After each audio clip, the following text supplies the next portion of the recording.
হয়েছে, আমাদের হোটেলও ভাঙানো হয়েছে, যতগুলো কাজ আছে সব সামনেরগুলো ভেঙে গেছে। আর যারা প্রোটেস্ট করছে তারা সব আমাদের রুম ভেঙে ফেলছে, শুধু একটা করে নাই যেটাতে আমরা ছিলাম। আল্লাহ মাহবুব বাঁচাই দিছে আমাদেরকে। আমরা হলো ইনশাল্লাহ আজকে আর্মি আমাদেরকে হেল্প করছে এখান থেকে বের হইতে। আর এখন আর কিছুক্ষণ পরে আমরা বাসায় যাব। আল্লাহ বাঁচাই দিছে আমাদেরকে। Thank you. আসসালামু আলাইকুম। আমি আসছি হচ্ছে শুক্রবার, আজকে পর্যন্ত 3 দিন।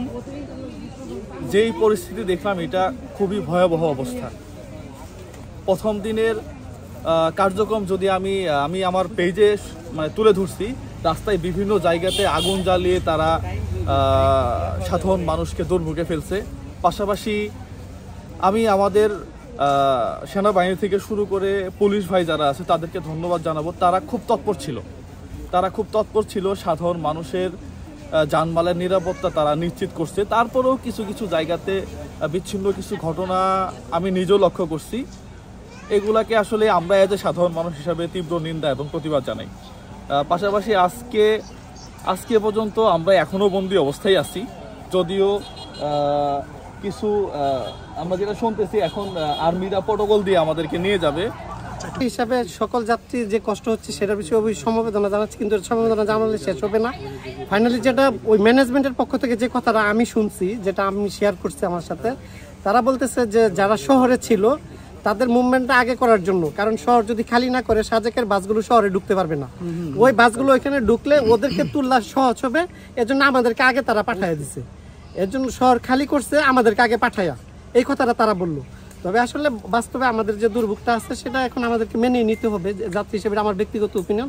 তবে বাচ্চা এবং মহিলা যারা আমাদের যাত্রী হিসাবে আছে তাদের জন্য যদি কোনো একটু ব্যবস্থা করা যায়, যেহেতু 1-2 জন অভিভাবক তো তাদের সাথে আছে, তারপরে জন্য দূরের থেকে খাবার নিয়ে আসলো অথবা পাশে কোনো একটা টয়লেটের ব্যবস্থা থাকলে সেই স্পেসটা আমাদের দেওয়া দরকার আর কি। ধন্যবাদ।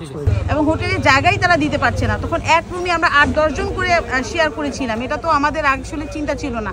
এই ভোগান্তি থেকে আমরা কিভাবে মুক্তি পাবো সেটাই আমরা বুঝতে পারছি না। এখনো এখানে এসে আমরা ঘন্টার পর ঘন্টা অপেক্ষা করছি। আমাদের সবাই অফিস আছে, আমাদের সবারই কার্যক্ষেত্র আছে, সেখানেও ফিরে যেতে হবে, ওখানেও আমাদের চাপ আছে। কিন্তু এখনো অনিশ্চিতভাবে আমরা বসে আছি, কখন যে আমরা বাসায় যেতে পারবো, কখন যে বাস ছাড়বে, কখন যে নিরাপত্তা সহকারে জীবনটা নিয়ে যে আমরা ঢাকায় ফেরত যাব, সেটারই আমরা কোনো কুল কিনারে পাচ্ছি না আর কি।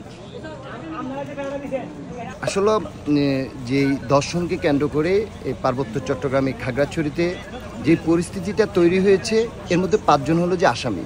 5 জনের মধ্যে একজন হলো যে হিন্দু ধর্মের, একজন হিন্দু ভাই, আর 2 জন হলো যে চাকমা, আর 2 জন হলো যে মারমা। তাহলে এই ঘটনাকে কেন্দ্র করে মুসলমানদের মসজিদটা কেন ভাঙা হলো? তাহলে বুঝতে হবে এই পাহাড় নিয়ে দেশি বিদেশি একটা চক্রান্ত চলছে, ষড়যন্ত্র চলছে। তে আমি একজন বাঙালি হিসেবে এখানে পাহাড়িকে যেমন থাকতে হবে, আমি বাঙালিকেও থাকতে হবে। আর সেনাবাহিনী এখানে পাহাড়ি বাঙালি জানমাল নিরাপত্তার জন্য তারা কাজ করে যাচ্ছে। কিছু থেকে কিছু হলে সেনাবাহিনী চলে যেতে হবে, এই কথাটা কেন আসতেছে?